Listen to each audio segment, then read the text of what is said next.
प्रभु तेरी वाणी जीवन की रोटी, नैनों की ज्योति अंधेरा मिटाती।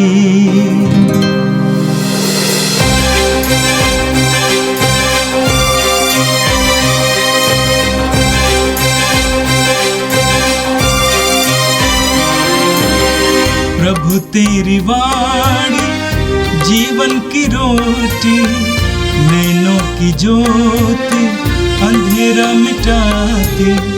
प्रभु तेरी वाणी जीवन की रोटी, नैनों की ज्योति अंधेरा मिटाती। वाणी वाणी वाणी वाणी वाणी पवित्र है, शाश्वत है, जीवन का मन्ना है। 28 अगस्त सोमवार। पहला पाठ थिस्सलुनीकियों के नाम संत पौलुस का पहला पत्र, अध्याय 1, पद संख्या 1 से 5 और 8 से 10। आप देव मूर्तियां छोड़कर ईश्वर की ओर अभिमुख हुए और उसके पुत्र की प्रतीक्षा करते हैं, जिन्हें उसने मृतकों में से जिलाया है। पिता ईश्वर और प्रभु यीशु मसीह पर आधारित थिस्सलुनीकियों की कलीसिया के नाम पौलुस, सिलवानुस तथा तिमोथी का पत्र। आप लोग को अनुग्रह तथा शांति। जब जब हम आप लोगों को अपनी प्रार्थनाओं में याद करते हैं, तो हम हमेशा आप सबों के कारण ईश्वर को धन्यवाद देते हैं। आपका सक्रिय विश्वास, प्रेम से प्रेरित आपका परिश्रम, अटल भरोसा, यह सब हम अपने पिता ईश्वर के सामने निरंतर स्मरण करते हैं। भाइयों, हम जानते हैं कि ईश्वर आपको प्यार करता है। ईश्वर ने आपको चुना है, क्योंकि हमने निरे शब्दों द्वारा नहीं, बल्कि सामर्थ, पवित्र आत्मा तथा दृढ़ विश्वास के साथ आप लोगों के बीच अपने सुसमाचार का प्रचार किया है।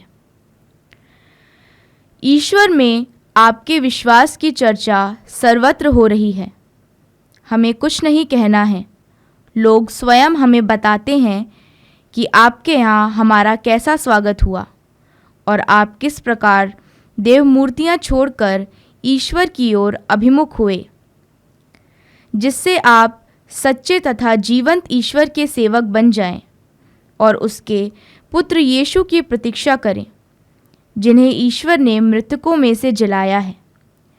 यही यीशु स्वर्ग से उतरेंगे और हमें आने वाले प्रकोप से बचाएंगे। यह प्रभु की वाणी है। संत मत्ती के अनुसार पवित्र सुसमाचार अध्याय 23 वाक्य 13 से 22 तक। यीशु ने कहा, ढोंगी शास्त्रियों और फरीसियों, धिक्कार तुम लोगों को! तुम मनुष्यों के लिए स्वर्ग का राज्य बंद कर देते हो। तुम स्वयं प्रवेश नहीं करते और जो प्रवेश करना चाहते हैं उन्हें रोक देते हो। ढोंगी शास्त्रियों और फरीसियों, धिक्कार तुम लोगों को! एक चेला बनाने के लिए तुम जल और थल लांघ जाते हो, और जब वो चेला बन जाता है तो उसे अपने से दुगना नारकी बना देते हो। अंधे नेताओं, धिक्कार तुम लोगों को! तुम कहते हो, यदि कोई मंदिर की शपथ खाता है तो इसका कोई महत्व नहीं, परंतु यदि कोई मंदिर के सोने की शपथ खाता है तो वो बध जाता है। मूर्खों और अंधों, कौन बड़ा है, सोना अथवा मंदिर, जिससे वो सोना पवित्र हो जाता है? तुम ये भी कहते हो, यदि कोई वेदी की शपथ खाता है तो इसका कोई महत्व नहीं, परंतु यदि कोई वेदी पर रखे हुए दान की शपथ खाता है तो वो बंध जाता है। अंधों, कौन बड़ा है, दान अथवा वेदी, जिससे वो दान पवित्र हो जाता है? इसलिए जो वेदी की शपथ खाता है वह उसकी और उस पर रखी हुई चीज़ों की शपथ खाता है। जो मंदिर की शपथ खाता है वह उसकी और उसमें निवास करने वाले की शपथ खाता है। और जो स्वर्ग की शपथ खाता है वह ईश्वर के सिंहासन और उस पर बैठने वाले की शपथ खाता है। ये प्रभु का दिव्य सुसमाचार है। क्रिस्त प्रभु की जय। मेरे प्रिय भाई और बहनों, आज हम चौथी सदी के एक महान संत का पर्व मनाते हैं। संत अगुस्तिन। कौन उनको नहीं जानता है। कलीसिया में संत अगुस्तिन एक महान खंबे की तरह है। 33 साल की उम्र तक उन्होंने एक सांसारिक जीवन जिया और बुराई और पाप और बुरी संगति का जीवन जिया। लगातार उनकी मां मोनिका उनके लिए प्रार्थना कर रही थी और प्रभु ने उनकी प्रार्थना को सुना और अगस्तिन का जीवन परिवर्तित हुआ। जीवन परिवर्तित होने के बाद उन्होंने पुरोहिताई को ग्रहण किया और एक बिशप बने और विशेष करके दार्शनिक पक्ष को मजबूत किया कलीसिया का। और उन्होंने पवित्र ग्रंथ को गहराई से अध्ययन किया। आज कलीसिया में विशेष करके इस शास्त्र के क्षेत्र में एक महान खंबे की तरह खड़े हैं। संत अगस्तिन हमारे लिए एक सुंदर उदाहरण है। अगस्तिन का जीवन हमें बताता है कि अगस्तिन जैसे पापी सांसारिक इंसान परिवर्तित हो सकता है तो हम क्यों नहीं बदल सकते हैं। आज हम संसार भर के उन सभी लोगों के लिए प्रार्थना करेंगे जो पाप में लिप्त हैं, सांसारिक जीवन जीते हैं, विश्वासी होने के बावजूद, मसीही होने के बावजूद मसीह से दूर, ईश्वर से दूर का जीवन जीते हैं। संत मोनिका की तरह हम भी उनके लिए प्रार्थना करें कि वे भी सच्चे ईश्वर को जान पाएं और आनंद के सच्चे स्रोत को जान पाएं। आज का पहला पाठ थिस्सलुनीकियों के नाम संत पौलुस के पहले पत्र से लिया गया था और पत्र के प्रारंभ में ही संत पौलुस थिस्सलुनीकिया के विश्वासियों की प्रशंसा करते हैं 4 बातों के लिए। पहली बात पौलुस कहते हैं आपका सक्रिय विश्वास। पौलुस कहते हैं थिस्सलुनीकियों का विश्वास सक्रिय विश्वास था। हम सुसमाचार में पढ़ते हैं कि बहुत सारे लोग यीशु के पीछे हो लेते थे। भीड़ की भीड़ यीशु के पीछे हो लेती थी, लेकिन उनमें कुछ लोगों ने अपने विश्वास को सक्रिय रूप से प्रकट किया और उन्होंने ईश्वर के चमत्कार और चिन्ह को देखा। अब में से कई विश्वासी कहते हैं कि हम विश्वास करते हैं, लेकिन सवाल ये खड़ा होता है क्या मेरा विश्वास सक्रिय विश्वास है, यानी जीवन में प्रकट होता है?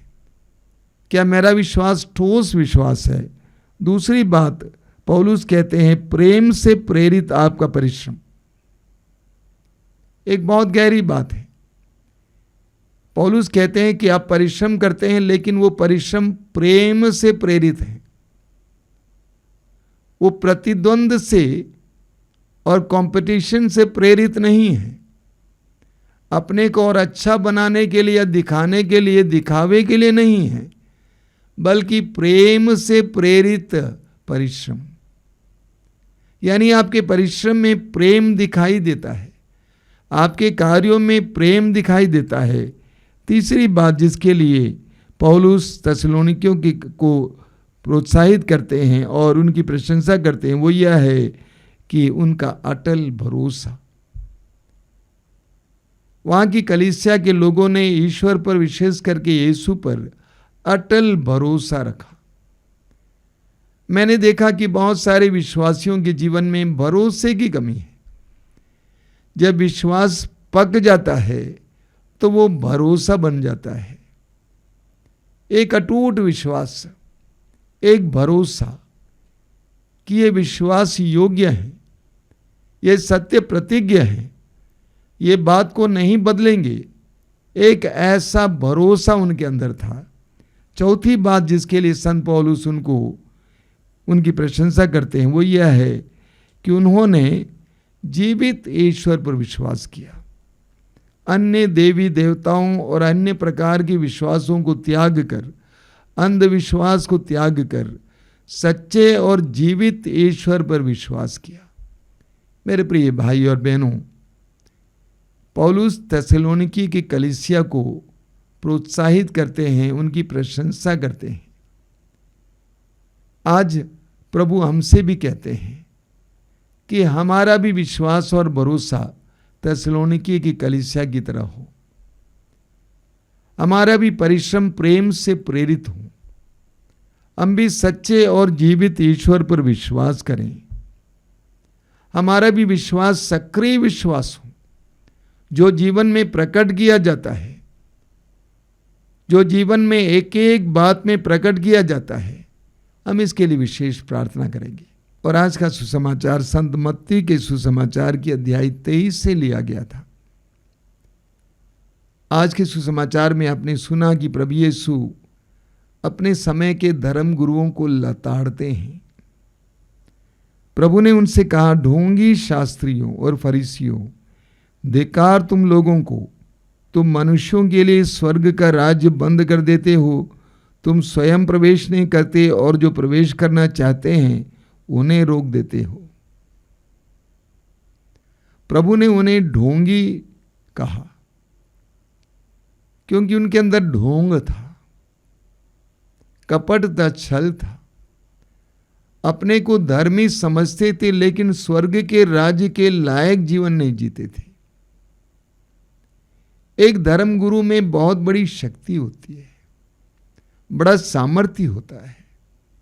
अंग्रेजी में कहा जाए बड़ा पोटेंशियल होता है। वो लाखों लोगों को स्वर्ग के राज्य का मार्ग दिखा सकता है, लाखों लोगों को स्वर्ग के राज्य की ओर, ईश्वर की ओर ले जा सकता है अपने अच्छे उदाहरणों के द्वारा, वचन के द्वारा, शिक्षा के द्वारा। लेकिन अगर धर्मगुरु बुरे उदाहरण बन जाते हैं तो लाखों लोग स्वर्ग राज्य की ओर अभिमुख नहीं होंगे, वे उसके विपरीत जीवन जीने लगेंगे। इसीलिए प्रभु कहते हैं, ढोंगी शास्त्रियों और फरीसियों, तुम मनुष्यों के लिए स्वर्ग का राज्य बंद कर देते हो। तुम स्वयं प्रवेश नहीं करते और अन्य लोगों को भी प्रवेश करने नहीं चाहते हो। आगे प्रभु कहते हैं, ढोंगी शास्त्रियों और फरीसियों, धिक्कार तुम लोगों को, एक चेला बनाने के लिए तुम जल और थल लांघ जाते हो और जब वो चेला बन जाता है तो उसे अपने से दुगना नारकी बना देते हो। अच्छी सी अच्छी चीजें जब सड़ने लगती हैं तो वह बहुत बुरी हो जाती है। अच्छे से अच्छे लोग जब बुरे हो जाते हैं, बहुत बुरे हो जाते हैं, अनाकर्षक हो जाते हैं। यीशु के जमाने के धर्मगुरु इसी तरह हो गए थे। वे पाखंड का जीवन जीते थे।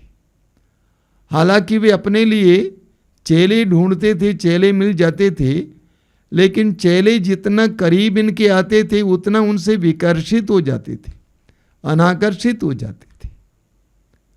उनका जीवन नारकीय बन जाता था। कभी कभी धर्म गुरुओं और धार्मिक लोगों के जीवन में यह देखने को मिलता है कि उनका जीवन नारकीय हो जाता है, क्योंकि उनका धर्म बाह्य बातों पर निर्भर है, पाखंड पर निर्भर है, दिखावे पर निर्भर है। आगे प्रभु शपथ के बारे में कहते हैं। प्रभु कहते हैं, तुम कहते हो यदि कोई मंदिर की शपथ खाता है तो इसका कोई महत्व नहीं, परंतु यदि कोई मंदिर के सोने की शपथ खाता है तो वो बंध जाता है। यीशु के जमाने के धर्मगुरु लौकिक बन गए थे, भौतिकवादी बन गए थे। इसीलिए उनके लिए मंदिर से बढ़कर मंदिर में जो सोना था वो था, उसी प्रकार वेदी से बढ़कर वेदी पर जो दान था वो था। उनका नजरिया भौतिकवादी नजरिया था। वे सांसारिक बन गए थे। एक बात का ख्याल करना अनिवार्य है, धर्म गुरुओं को अपने आप को ईश्वर से जोड़ना है, संसार से कम, ईश्वर से ज्यादा। मलाकी के ग्रंथ के अध्याय 2 में उसके वाक्य 7 में प्रभु कहते हैं, पुरोहितों से कहते हैं कि तुम्हारे मुंह से लोग शिक्षा सुनने आए। लोग तुमसे शिक्षा का आग्रह करते हैं, उसकी इच्छा करते हैं, क्योंकि तुम ईश्वर के संदेशवाहक हो। धर्म गुरुओं की भूमिका एक अलग भूमिका है। लोगों को ईश्वर का वचन सुनाना, ईश्वर की शिक्षा सुनाना, लोगों को ईश्वर की ओर आकृष्ट करना, लोगों के अंदर ईश्वर के प्रति श्रद्धा और भय उत्पन्न करना। लेकिन अगर धर्म गुरु ही सांसारिक बन जाएं, तो वे संसार की दृष्टि से हर बात को देखने लगेंगे। प्रभु यीशु आज हम सभी को आह्वान करते हैं कि हम वास्तविक धार्मिकता को अपनावें, हम पाखंडी ना बने, हम अपनी आध्यात्मिकता को और गहरा बनाएं, हम अपनी आध्यात्मिकता को गहरा बनाएं और संसार से अलग करें। हम प्रभु के प्रेम की गहराई में उतरें, सच्चाई की गहराई में उतरें। आइए हम प्रार्थना करें। विशेष करके आज हम धर्मगुरुओं के लिए प्रार्थना करेंगे कि वे ईश्वर की दृष्टि में प्रिय बने, वे अपनी आंखों के सामने ईश्वर को रखें, वे संसार से बचे रहें। प्रभु यीशु ने स्वयं अपने शिष्यों के लिए प्रार्थना की कि पिता इन्हें बुराई से बचाए रख। प्रभु यीशु हम प्रार्थना करते हैं, हम सभी को बुराई से बचाए रख, हमें सांसारिकता से आध्यात्मिकता की ओर ले चल। जो टिकने वाला है उसकी ओर ले चल। हमारी आध्यात्मिकता को गहरा कर यीशु, पाखंड और छल से हमें बचा के रख। ये प्रभु यीशु इन वचनों को सुनने वाले मेरे भाई बहनों को आशीर्वाद देना। वे जहां कहीं भी होने इस समय तेरा संरक्षण देना। हमारी इस प्रार्थना को सुन, आमीन। प्रभु तेरी वाणी जीवन की रोटी, नैनों की ज्योति अंधेरा मिटाती। वाणी वाणी वाणी वाणी वाणी पवित्र है, शाश्वत है, जीवन का मन्ना है।